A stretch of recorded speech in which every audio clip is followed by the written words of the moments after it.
read about human suffering, which book do you normally go to? Job, right? Lamentations, thank you so much. Job, right. Interestingly enough, the author of this lesson, the whole quarterly, starts off lesson 1 with using the book of Psalms.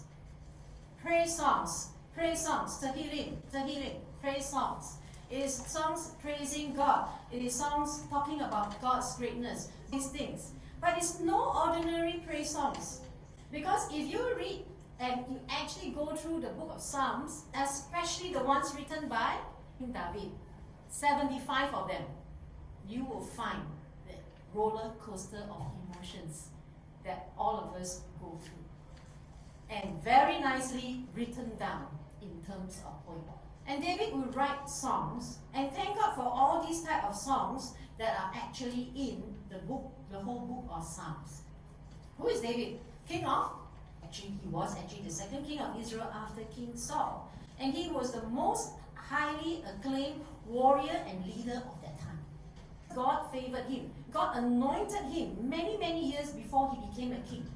God anointed him secretly. God chose him. God showed favor on him because God had a purpose for him. And he would be classified as a man after God's own heart. He was the youngest in the family of many brothers, and he was tasked to take care of the family sheep. He was smart, he was strong, he was talented, he was musical. However, because he had of the favor of God, it drew enemies to be jealous of him. And the biggest one that was jealous of him was the current king, King Saul. King Saul, first king of Israel. He was jealous of David. He pursued David for years all over Israel, intending to kill David. David had to run like a fugitive. He had to run. He had to go and hide in caves, in the forest, in the wilderness. In fact, he had to even hide within the enemy's Philistines. And King Saul was chasing him because King Saul wanted to kill him as he was jealous of him. It was nothing to do with David's sin at this point in time. He was just doing his job, and then this king came after him. For many years, it was a cat and mouse situation. You can go back and read it, 1 Samuel. Go and read it. For many years, it stressed David up. It stressed Saul even up. More so, Saul was so obsessed with killing David. And one day, he was hiding between the Philistines, and the Philistines kicked him out. And at the most desperate moment of his life, he wrote this song. Psalm 22. My God, why have you forsaken me? Why are you so far from saving me from the words of my groaning?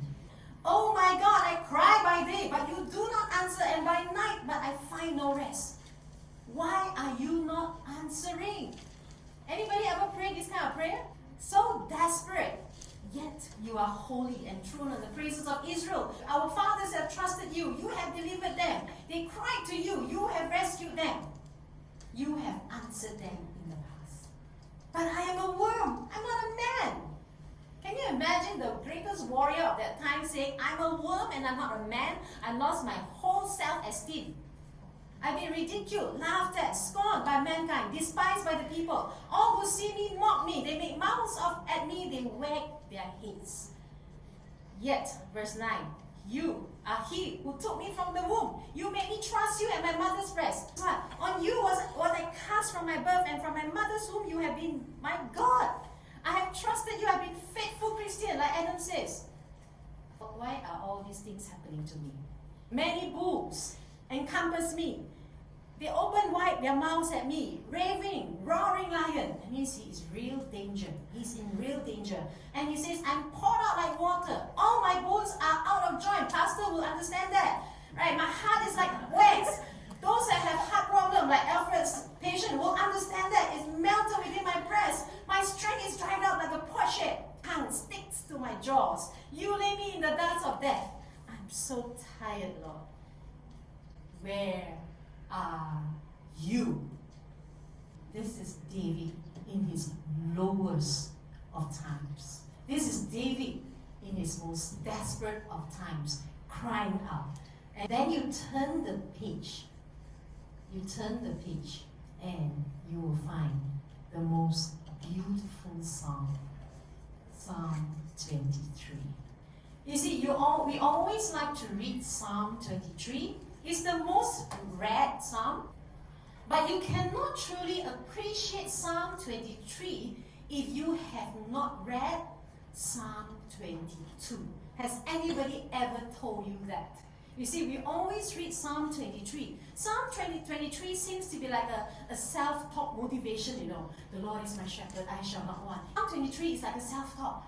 The Lord is my shepherd, the Lord, when you don't even believe it, you say, the Lord is my shepherd, I shall not want. He makes me lie down in green pastures. You repeat it to yourself without understanding the scenario of this Psalm 23.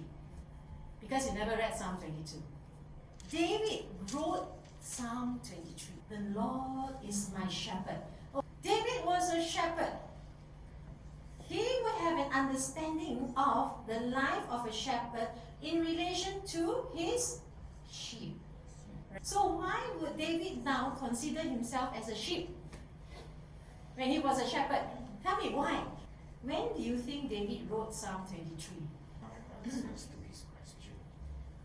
When he has matured through his spiritual experience. It would have been later years, even after his adultery with Bathsheba and all this, his humiliation, being exposed of his adultery, all the way until the end. Then he realizes this. I am only a stupid sheep. I am just a hopeless, helpless sheep, and I need God to be my shepherd. Because I know all these years, God has been with me all the way. So as we go through this quarter's lesson, that's why I understand now why the author has put Psalm 23 first in the lesson, first lesson, is because success is a journey, not a destination. This is something I have learned, that if I want to achieve something or the end of it, then I must go through and learn from the journey and not the destination. To this, what is the most important word in this phrase? The Lord is my shepherd. I have everything I want, or I shall not want. The word that's most important is mine. The Lord is my shepherd. The Lord is not our shepherd, is not your shepherd, is not their shepherd. It is my shepherd. How personal can you be? Among all the hundreds of sheep, the Lord is my shepherd. And in this whole phrase here, it tells us that the Lord will provide for us. He leads me beside still waters. When you read this verse, what kind of feeling do you have? Peace, calm, still waters. And then the next verse is, He guides me in paths of righteousness for His name's sake. There is a life that we need to lead, and it is called the righteous life. And it is for His name's sake. Even when I walk through the darkest valley, or in NKJV or other versions, even or though, or yea, though I walk through the valley of the shadow of death, I will fear no evil, for your rod and your staff will comfort me. You prepare a table before me in the presence of my enemies. Why in the presence of my enemies? Yeah, we know God supplies us our needs, but why specifically here God says in the presence of my enemies? God with him. That's right. That's right. Hey, look, you can do anything to me, but God is with me. And God is giving me all these things you cannot have. The more you torture me, the more you criticize me, the more God is going to bless me. Amen. Right? The more your arrows come, the arrows will boomerang back as blessings to me. Amen. God protects us, God fights for us, God lobbies for us, and God is going to show off to the enemies. Amen. This is what we are as children of God. God is going to take revenge for us. Amen. Because revenge belongs to the Lord. Vindication. Thank you so much. After years of suffering, David can now write and pen this kind of words. So it's okay if we are still in Psalm 22. But take us some time to reach Psalm 23. It's fine.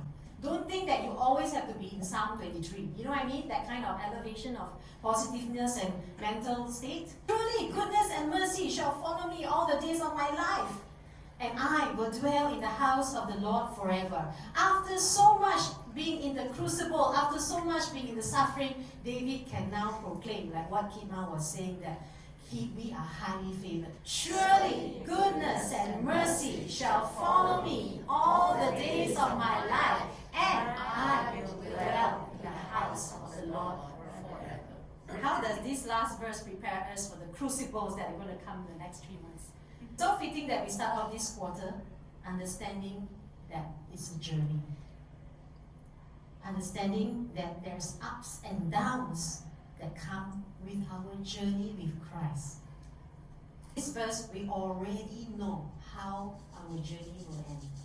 So whether you are in the crucible, whichever crucible you are in, there's a God that's guiding you up and down that hill, telling you how to run that race. And the finishing line, like what Rose was talking about, is for sure at the end there. So as we go through it, we remember that David had summarized his life journey in Psalm 23. And that is the Christian journey.